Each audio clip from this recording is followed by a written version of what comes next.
नमस्कार, जय श्री कृष्णा, राधे राधे। आपको बता दूं, ये जेठ मास का शुक्ल पक्ष में जो निर्जला एकादशी इस बार जून महीने के 10 तारीख को पड़ रहा है। ये व्रत भीमसेन एकादशी के नाम से भी प्रचलित है। कोई भीमसेन एकादशी भी इसे कहते हैं, कोई निर्जला एकादशी कहते हैं, पिछला एकादशी कहते हैं। तो ये बाद में बताऊंगा कि आखिर भीमसेन एकादशी इसे क्यों कहा जाता है। पहले बता दूं कि 10 तारीख को इस बार 10 जून को एकादशी व्रत पड़ रहा है और 11 को जो है पारण है। पारण की विधि भी बताऊंगा और एकादशी व्रत में कैसे करना है, क्या क्या नहीं करना है, क्या काम करना है उसमें, ये सारी जानकारी आपको देंगे। देखिए, आपको सबसे पहले बता दें, कृष्ण पक्ष में जो एकादशी पड़ता है उसे तो लोग करते ही नहीं है, ये शुक्ल पक्ष वाले करते हैं। तो पूरे साल में 24 एकादशी पड़ता है, 24। और सबसे महत्वपूर्ण, सबसे जो है फलदायी, ये भीमसेन एकादशी को ही माना गया है। आप अगर 24 एकादशी नहीं करते हैं, पूरे वर्ष भर एक भी एकादशी नहीं करते हैं, तो आप अगर भीमसेन एकादशी एक ही व्रत कर लेते हो तो सारा पुण्य आपको एक साथ मिल जाएगा। इसीलिए ये व्रत को जो है छोटे बच्चे, बूढ़े, यथाशक्ति अनुसार सभी करते हैं। सबको करना भी चाहिए और सबको फल भी मिलती है। और आपको बता दें कि इसमें जो है दूसरे दिन 11 तारीख को पारण का समय इसमें है 1:30 बजे से 1:35 के बाद और 4:35 के पहले व्रत तोड़ने का, पारण करने का समय है। क्योंकि उससे पहले जो है हरिहर बेला होता है, जो आप लोग करते हैं बार बार, वो हरि का बेला है, उसमें व्रत नहीं तोड़ा जाता है। अगर आप उसमें व्रत तोड़ते हैं तो वो आपका सही नहीं माना जाता है, इसीलिए वो टाइम है आपका व्रत तोड़ने का। और व्रत का पारण जो है, पारण आप करेंगे जल और तुलसी से, जल और तुलसी से, कोई फल और जूस से नहीं, मात्र जल और तुलसी से व्रत तोड़ेंगे, क्योंकि आप निर्जला कर रहे हैं इसीलिए। अब रही बात जो निर्जला नहीं कर सकते हैं, उनके लिए है कि आप फल खा के भी व्रत कर सकते हैं। फल खाइए, जिस तरह का मतलब हर पर्व त्यौहार में करते हैं उस तरह इसे भी कीजिए, ये करना चाहिए, बहुत महत्वपूर्ण है। अब बताते हैं आपको कि आखिर भीमसेन एकादशी इसको क्यों कहा जाता है।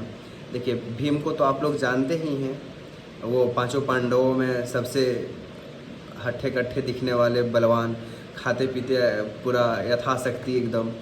तो वो पांचों पांडव जो है 24 व्रत करते थे, वो 24 एकादशी करते थे, सब कोई करते थे सिवाय भीम के। तो एक दिन वेद व्यास जी उनके कुटिया में पहुँचे, सब ने अपना अपना हाल चाल करके पूछे। तो ये भीम बहुत परेशान था कि सब बोलता था तुम भी व्रत करो, सब कर रहे हैं, हम लोग कर रहे हैं, तुम भी करो। तो वो वेद व्यास जी से पूछे कि वेद व्यास जी, मेरा एक समस्या का समाधान कीजिए आप, कि हम जो है उपवास रह नहीं सकते हैं, बिना भोजन खाए रह नहीं सकते हैं, और ये लोग बोल देता है 24 व्रत हमको करने, हम कैसे कर सकेंगे, आप कुछ समाधान निकालिए। तो वेद व्यास जी ने कहा कि देखिए, जेठ मास में जो निर्जला एकादशी व्रत पड़ता है उसको करो, वो शुक्ल पक्ष में आता है निर्जला एकादशी व्रत। वो पूरे 24 एकादशी में सबसे महत्वपूर्ण एकादशी होता है। उसको बिना तुम जल पिए, बिना कुछ खाए एक अगर एकादशी कर लेते हो तो पूरा सारा पाप खत्म, पूरा जितना 24 में पुण्य मिलता वो एक साथ तुम्हें मिल जाएगा। तो भीम जी ने कहा कि अच्छा ऐसी बात है, तो ठीक है, इसका आप पूरा विधि बता दीजिए। तो वो पूरा वेद व्यास जी उसको उनको विधि बताए कि देखो, इसमें बिना जल खाए, बिना जल पिए, कुछ खाए, पूरा एकादशी जब तक रहेगा और द्वादशी के सूर्यास्त मतलब सूर्योदय तक तुमको रहना है, और द्वादशी में फिर ये पारण करना है, उपवास तोड़ना है तुम्हें। तो वो सारा सुने और फिर से वो करना चालू कर दिए, और सारा फल उनको मिला, एक साथ मिला। अब एक व्रत तो पूरे साल में कर ही सकते हैं, इसलिए कहा गया है कि ये पुरुष, महिला, बच्चे, बूढ़े सभी को करना चाहिए, और सबको अपने अपने जो इच्छा है मांगना चाहिए, वो पूरी होती है। तो आप भी कीजिए और इसका पारण का जो है वही पारण की विधि है। पारण जब निर्जला कर रहे हैं तो पारण जल और ये तुलसी से करना चाहिए।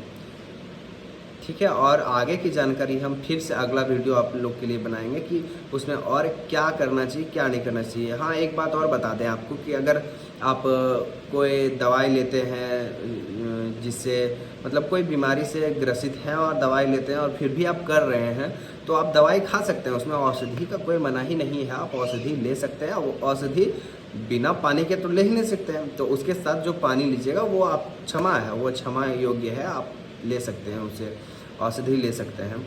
और देखिए, पूरे 2400 व्रत में 2400 एकादशी में अगर आपसे कोई भूल चूक हो गई हो, जैसे कि आप उपवास कर रहे हैं और बाई चांस बीच में टूट गया हो या फिर कोई तरह से कोई विघ्न कोई बाधा आ गया हो, उसकी वो क्षमा उसकी माफ़ी के लिए भी ये एकादशी किया जाता है।